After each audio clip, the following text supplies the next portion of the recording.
Student, you are the most welcome to online classes. Myself Pankaj Tiwari, and today I am going to explain for class 10 geography. Chapter name is manufacturing industry.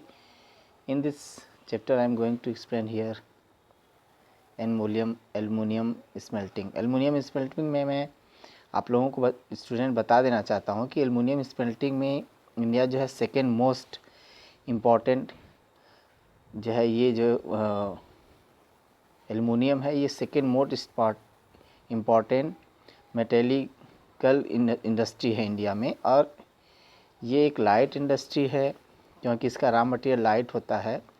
इसे resistance के रूप में जो है किया जाता है use, और ये गुड कंडक्टर है हीट का। ये मेलेबिलिटी इसमें ज़्यादा पाई जाती है। इसे थीन से थीन लेयर में इसे जो है बनाया जा सकता है, और ये बहुत स्ट्रांग होता है जब किसी दूसरे मेटल में मिक्स हो जाता है तो। और इसके बाद इसको देखा जाता है तो ये लाइट होने के कारण इसे मैन्युफैक्चरिंग जो है एयरक्राफ्ट का, उसके लिए अटेंसिल्स के लिए, वायर्स के लिए इसका प्रयोग किया जाता है।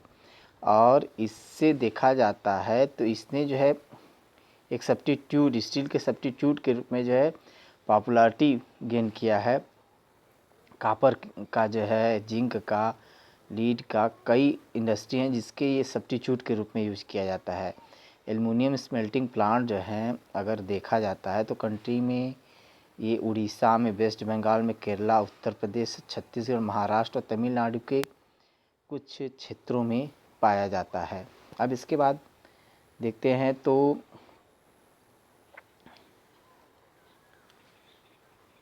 तमिलनाडु, इसके बाद ये 2008-9 में इंडिया ने 15.29 लाख मिलियन टन एल्युमिनियम का प्रोडक्शन किया था।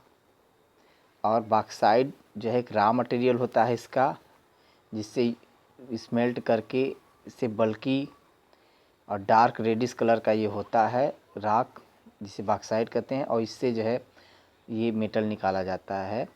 और इसका फ्लो चार्ट देखा जाता है तो इसमें मैन्युफैक्चरिंग जो एल्युमिनियम का है वो जो है एक तरीके से रेगुलर सप्लाई इसके लिए इलेक्ट्रिसिटी की आवश्यकता है, और इसके सोर्सेज जो रॉ मटेरियल के हैं एल्युमिनियम कास्ट जो है वो बहुत जो है चीप होना चाहिए। ये कुछ ऐसे प्राइम फैक्टर्स हैं जो किसी भी इंडस्ट्री को लोकेशन के लिए रिस्पॉन्सिबल हैं, कि एल्युमिनियम इंडस्ट्री को लोकेशन के लिए रिस्पॉन्सिबल हैं।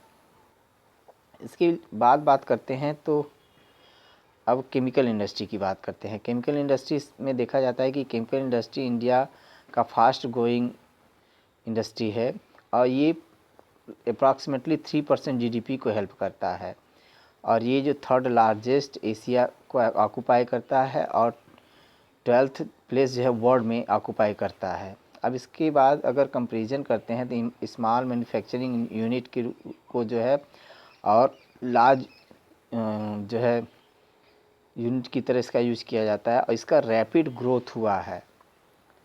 और ये देखा जाता है तो नाइट्रोजनिक, ऑर्गेनिक सेक्टर और इनऑर्गेनिक केमिकल, ऑर्गेनिक और इनऑर्गेनिक जो है केमिकल जो होता है।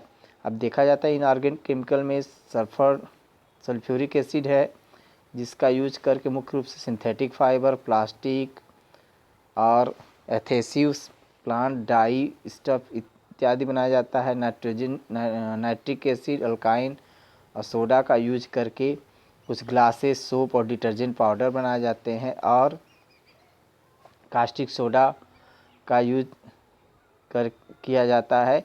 इस इंडस्ट्री को अगर देखते हैं तो वाइडली ये जो है स्प्रेड हुआ है कंट्री में वाइडली स्प्रेड हुआ है। अब देखते हैं ऑर्गेनिक केमिकल के रूप में तो पेट्रोकेमिकल पेट्रोलियम के रिफाइनरीज से रिफाइन करने के बाद जो मटेरियल बचता है उसी को पेट्रोकेमिकल कहते हैं, और इसका यूज मैन्युफैक्चरिंग करने के लिए मुख्य रूप से synthetic fibre, synthetic rubber, plastic, dye stuff, drugs pharmaceuticals के मटेरियल बनते हैं। ऑर्गेनिक केमिकल प्लांट जो हैं उसका लोकेशन ऑयल रिफाइनरीज के आसपास होता है या पेट्रोकेमिकल प्लांट जिसे कहते हैं उसके आसपास होता है। और ये केमिकल जो है इंडस्ट्री में लार्जेस्ट कंज्यूमर है केमिकल इंडस्ट्री का यह। और इसके बेसिस पर केमिकल को देखा जाता है तो एक प्रोसेस से होकर गुजरता है और इसका प्रोडक्शन जो है अदर केमिकल की तुलना में